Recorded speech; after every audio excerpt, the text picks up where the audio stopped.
Hey there, Instagrammers. Today, we're going to tackle a common Instagram dilemma: how to delete direct messages from both sides. Let's get started.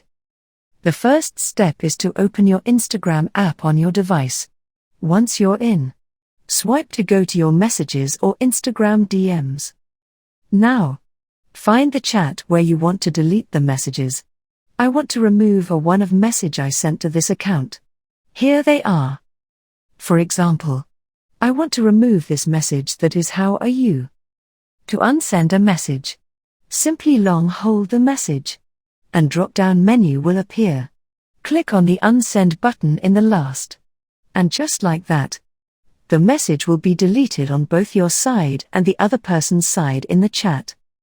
And now, I log into my other account, then meet you.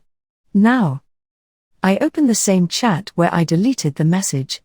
Voila! Here you can see no messages from my first profile. We successfully deleted the Instagram messages from both sides. And there you have.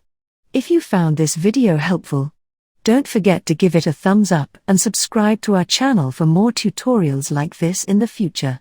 Thanks for watching.